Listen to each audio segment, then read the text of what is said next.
much of a K-pop stan. But the fashion though, it's a yes sir for me. But anyways, I wouldn't really call myself a K-pop stan because I don't really stan anyone.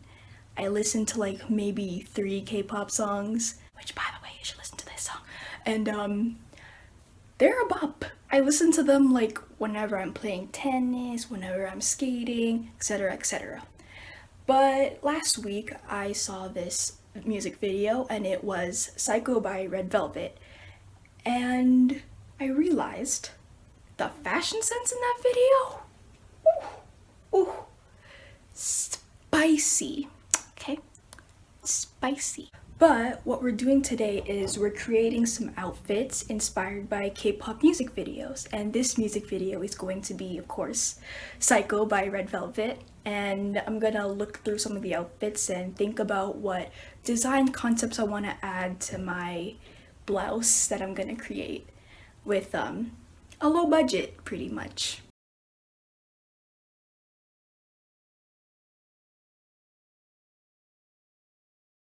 So we're going to look into the music video and what we're going to incorporate in our blouse.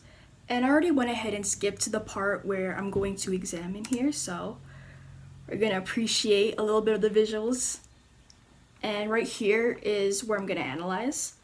So as you can see, the color scheme here is black and white within these outfits. And that's good because I already bought the fabric that was black and white. I am 10 out of 10. But as you can see, I want to use the 2 back here as my reference. Forgive me, I don't know their names. Just comment them in the comments. But as you can see, the girl on the right kind of has this this kind of like a bib. Yes, a bib. I'm gonna call it a bib. Okay, here's a better view. But as you can see, it's a bib with a mock neck and a what do you call it? My brain is blanking out. I know what it's called. It's a ruffle trim. That's what it's called. So yeah, this girl kind of has like a bib, a white bib on a black shirt, and it has a ruffle trim with a mock neck, and it's kind of accentuated with this black ribbon here. It's also accompanied with a body chain, but I'm not gonna make the body chain. I don't have chain. So yeah, as you can see, I want to incorporate this bib part into my shirt. And as we look at this other girl's shirt, it has a very nice silhouette. I really like the bishop sleeve here where it kind of bags out at around her forearm and it tappers at her wrist. And as you can see at her tapered wrist, just right about there, you can see that there is a kind of like it's bejeweled. And I'm thinking we should add pearls right where that wrist is and like where it's tapered. So you know, you gotta add that bling. I also like how it kind of frays out at the end, like this, frays out. And it's really good because I already got fabric similar to this. The only problem is it's just plain sheer fabric, not really sheer fabric with embroidered flowers on it. So we're gonna have to make do with what we have.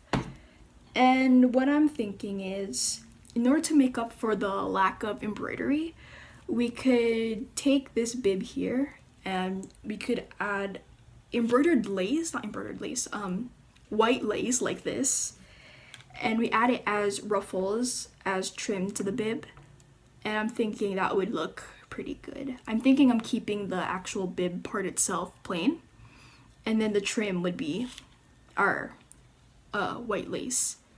So you know, it'll look nice and dandy. Okay, so I went to Value Village and I bought some fabric for the shirt, and I first got it's kind of like the thing you put atop of curtains, like the little curtain rod design thing your grandma has. It was $2.99, so good deal. I'm gonna be using this as the ruffles on the shirt, and I ended up buying this curtain as well. This shirt is gonna be made out of curtain fabric pretty much, and it is quite large. Where's the price tag here? I saw it. Oh, there it is. It is $4.99, so it's also a deal. And the thing is, the fabric of this shirt is very see-through.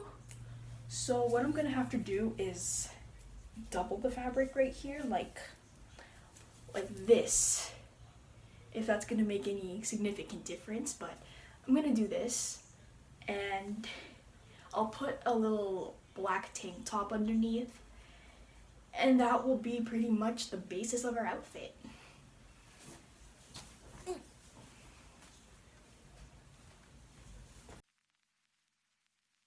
So what I'm doing here is I'm using this shirt as a reference to create the torso of my planned shirt. I'm just tracing along with this yellow marker, which I ran out halfway, and I ended up using tape for like the rest of the shirt. Since I'm doubling the fabric to make the shirt look more opaque, I made sure that the layers were being cut evenly, so when I go to sew these layers together, there wouldn't be any uneven edges hanging off.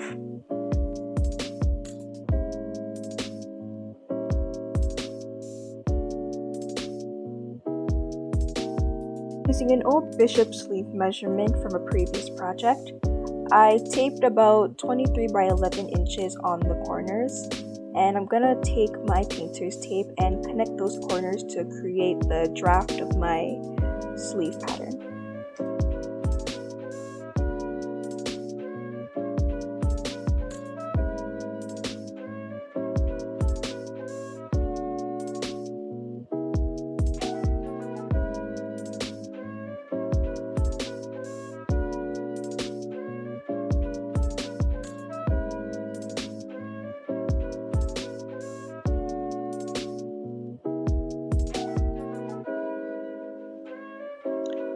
Off camera, I went ahead and sewed these layers together to create doubled fabric for the parts of my shirt.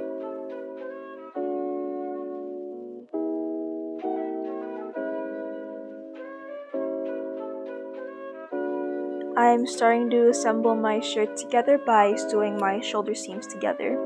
This will be for connecting my collar later on in this project.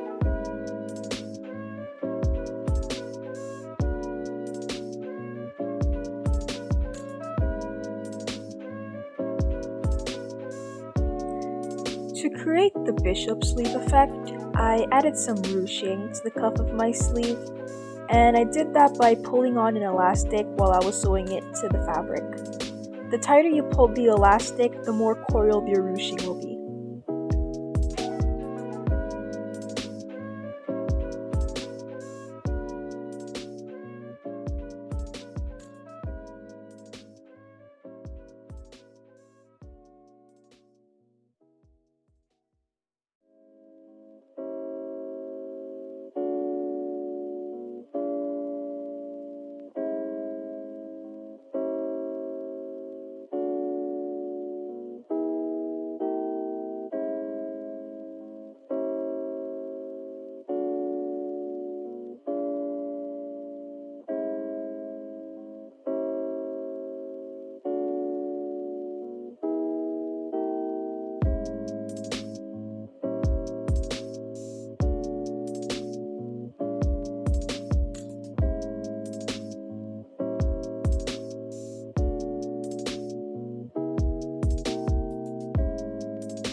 Shortly after, I attached the ruched sleeves onto the body of my shirt.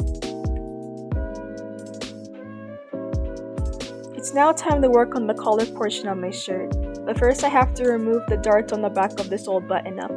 I'm gonna do that by taking my seam ripper and carefully pulling at the stitches of the darts.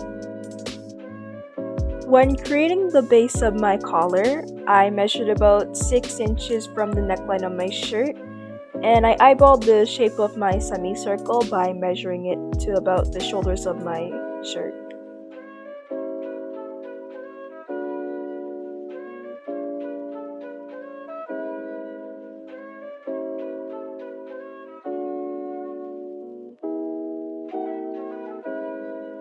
When creating the lace trim to the base of my collar, I eyeballed the amount of lace needed and I trimmed the rod part of the curtain to make it more shorter and to fit the base. I thought the width of the lace was a little too wide, so I went and sewn about an inch off to make it a little bit more slimmer.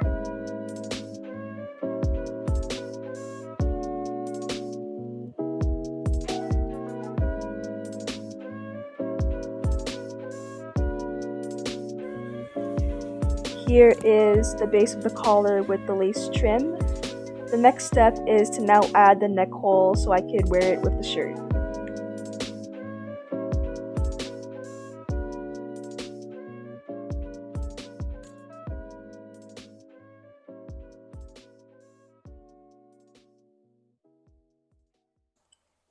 In order to complete the collar portion of my shirt, I measured about 14 inches onto the fabric, which was roughly a few inches thicker than my actual neck measurements.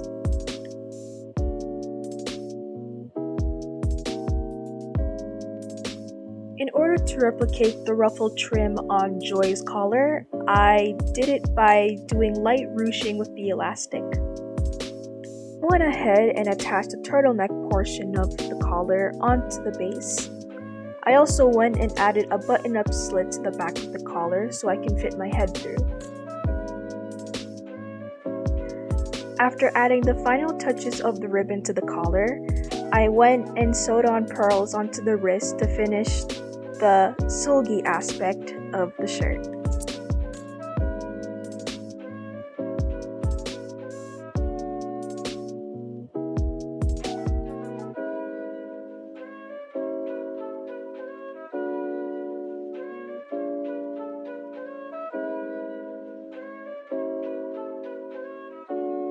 And after about a day and a half, I completed my red velvet psycho-inspired top.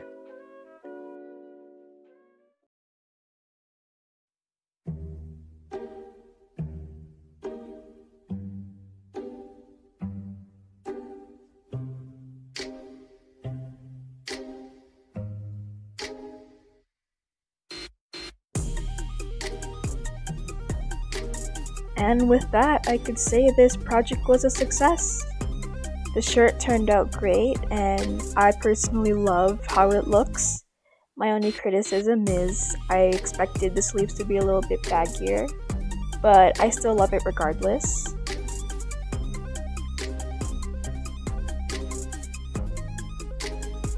And this wraps up today's project. I will definitely be wearing this shirt very often in the future.